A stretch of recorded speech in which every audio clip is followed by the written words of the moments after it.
Welcome to The Explainer. Today, we are diving deep into a really controversial subject, Alaska's Permanent Funded Dividend, or PFD. We're going to be unpacking a recent article that makes a pretty startling claim that billions of dollars that belong to the people of Alaska have effectively gone missing. Let's get right into it. Right off the bat, the source material we're looking at today does not pull any punches. It opens with this really explosive claim. It frames this whole thing not as some kind of budgetary choice, but as an outright theft. And that one word, stolen, well, it really sets the stage for everything else we're going to talk about. So at the very heart of this argument is a tool, and it's called the PFD Doomsday Clock. It was created by a lifelong Alaskan named Phil Eisen, and it's designed to track, literally dollar by dollar, what the source claims is a massive transfer of wealth away from Alaskan families and into other pockets. Okay, Section 1. A clock is ticking. The point the article makes is that this clock isn't just tracking time. No, it's tracking what it calls a billions-dollar betrayal by showing the gap between what a state law says should happen and what Alaskans are actually getting in their hands. Now, this entire argument, it all hinges on this one thing, the PFD statutory formula. And this isn't just an idea, it's an actual state law. It has a very specific calculation, and it was designed for one big reason, to keep the annual dividend safe from the day-to-day whims of politics. And this is where the source makes its most crucial point. It argues that the law itself was never actually changed, by a vote of the people or the legislator. Instead, it was just ignored.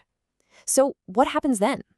Well, that's the mystery that this PFD Doomsday Clock was built to bring into the light. Which brings us to Section 2, the missing billions. Let's dig into the actual numbers that the Doomsday Clock highlights. So let's just take a look at a single year here to see the difference. In 2023, the legal formula on the books said the dividend should have been almost $4,000. The actual check people got? Just over $1,300. The article calls that massive gap diverted money. And according to the source, 2023 wasn't some kind of fluke. This data, it shows a pretty consistent pattern. I mean, look at 2020. The law called for about $3,000, but the payment was less than $1,000. That's a gap of about $1 billion. Or 2023 again, where that nearly $4,000 dividend became $1,300, a $1.5 billion difference in a single year. The article's data shows this happening over and over, adding up to billions in what it labels diverted funds. All right, Section 3, following the money.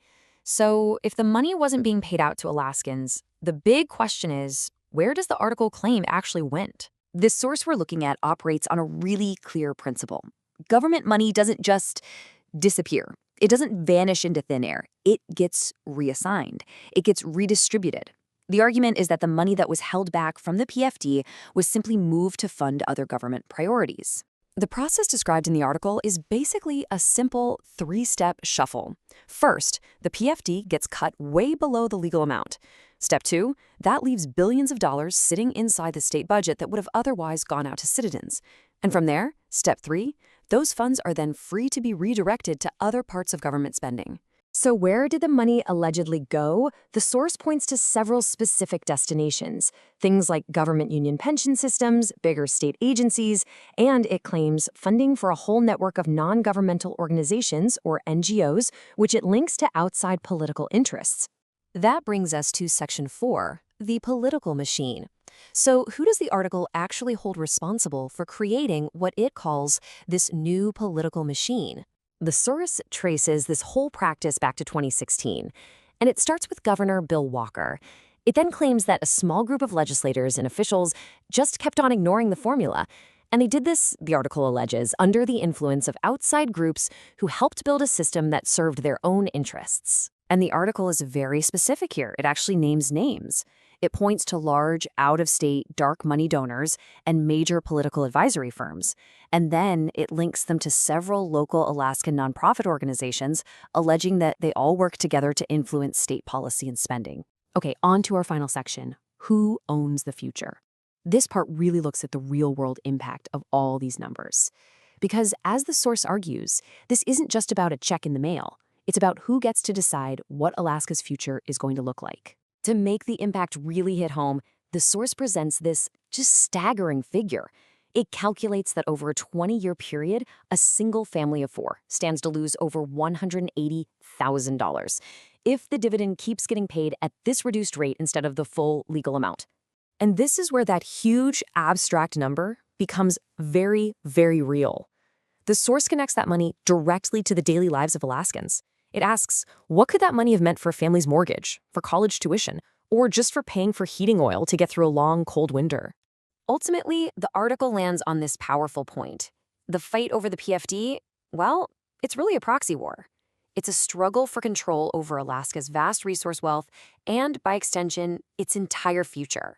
It's a future where that control either lies with the citizens or, as the article claims, with the government and its allies. And just for full transparency, all the information and the claims we've presented here in this explainer, they are drawn directly from that source article. It's called Alaska's PFD, A Billions Dollar Betrayal, and it was written by Michael Tavaliero. In the end, the source material leaves us all with this one very provocative question. It frames the entire issue as a choice about power and about ownership, really forcing you to think about who should be the main beneficiary of the state's incredible wealth. Is it the people or is it the machine? It's a powerful question to consider.